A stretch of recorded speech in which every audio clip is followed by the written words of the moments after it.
Ciao, amici, and welcome back to Flavors and Knowledge, the podcast where we explore the rich culinary traditions of the world and bring them straight into your kitchen.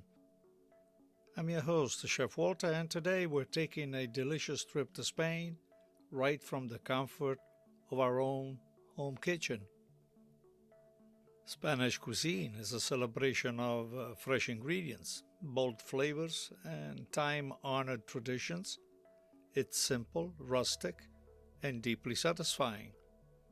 Today, I'll be sharing some essential tips on how you can infuse the spirit of Spain into your daily cooking. And of course, I have a fantastic recipe for you, a Spanish-style meatballs, or commonly known as albondigas, which is a courtesy of a friend of mine, Mark Beer, a talented baker I've known, and he lives currently in Barcelona. So grab your favorite glass of Rioja or maybe a sherry, and let's get started. Let's first concentrate on stocking up on essential ingredients. Before you cook Spanish food, you need to stock your kitchen with the right ingredients, of course. Spain's cuisine is defined by a few key staples. Extra virgin olive oil, which is the backbone of Spanish cooking. It's used for everything, frying, drizzling, dipping, and even desserts occasionally.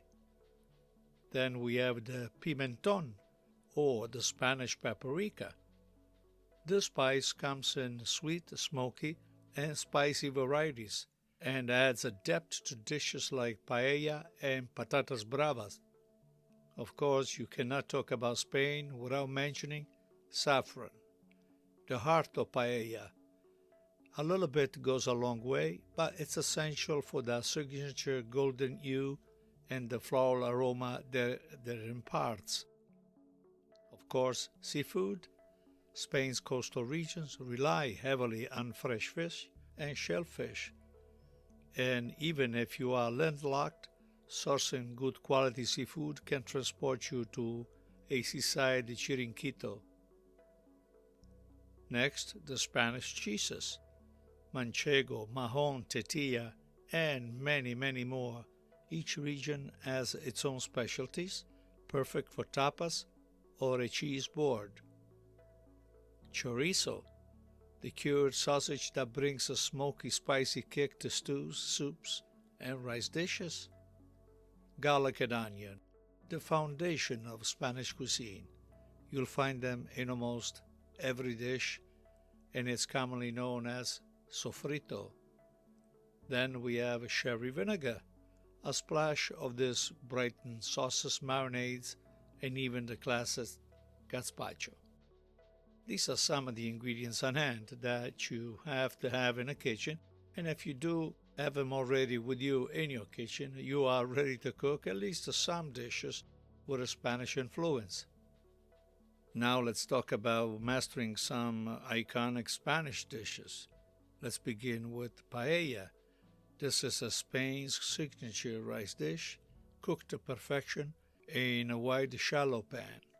And the secret, achieving the crispy caramelized socarrat at the bottom.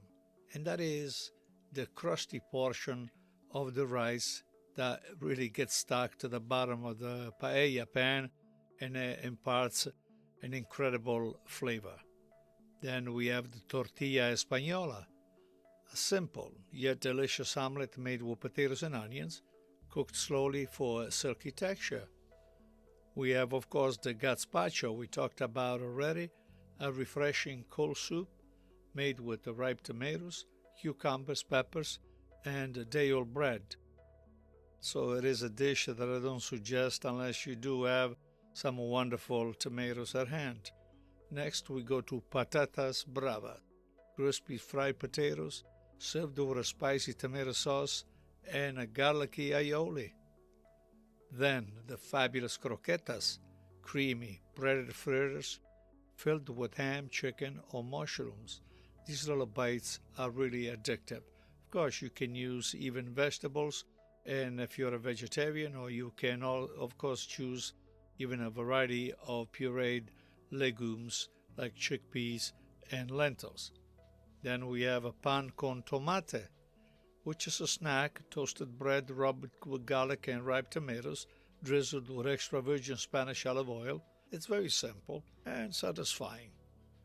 Lastly, albondigas, the Spanish-style meatballs, rich saffron-infused tomato sauce, and the link of the recipe will be listed on the show notes so you can download it and work with it in your own comfort of your kitchen. Let's talk about tapas culture a little bit. One of my favorite aspects of the Spanish dining is tapas. These small plates meant for sharing, and you really don't need to go to Spain to enjoy this experience at home. Try, for instance, some jamón ibérico or serrano, the thinly sliced and served with crusty bread. This is the counterpart of the Italian prosciutti, but in Spain. They are very different the way they are matured and seasoned. So jamón ibérico or serrano is referred to as prosciutto in Spain, but they are really different, and that requires a little bit of investigating on your part. Then there are marinated olives. You can toss them with orange zest, garlic and rosemary, pimiento de padrón, flash fried and sprinkled with salt. Most are mild, but every now and then you'll get a spicy one. Think of it as a Spanish roulette when it comes to these fried peppers. As far as the wines are concerned, you can pair your tapas with a good Spanish wine. My to-go choices are Rioja, which is a robust red from Spain's most famous wine region, Albariño, crispy white from the Galicia region, which is perfect for seafood, Cava, Spain's sparkling wine, are great alternatives to champagne. So now that we've covered at least some basic ingredients and some dish suggestions, if you want to elevate your cooking experience, play some flamenco or Spanish guitar music while you cook, and trust me, it can make the flavor even better, and it changes your outlook on Spain altogether.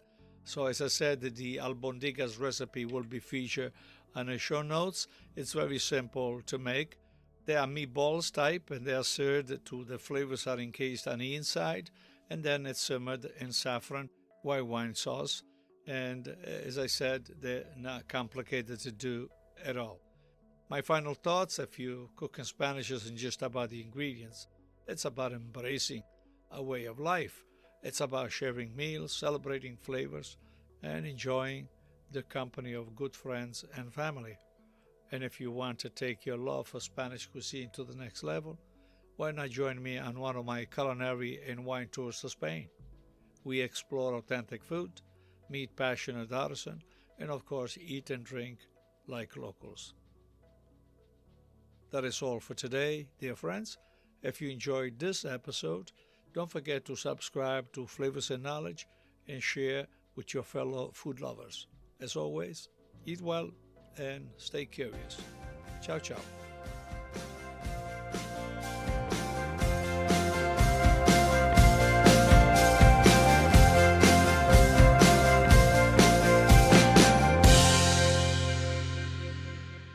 Flavors and Knowledge is brought to you by Chef Walter's Cooking School in Cranston, Rhode Island. For classes, workshops, events, and programs, please visit our website at chefwalterscookingschool.com. For all other services offered by Chef Walter's Food Group, check out our main website, chefwalter.com.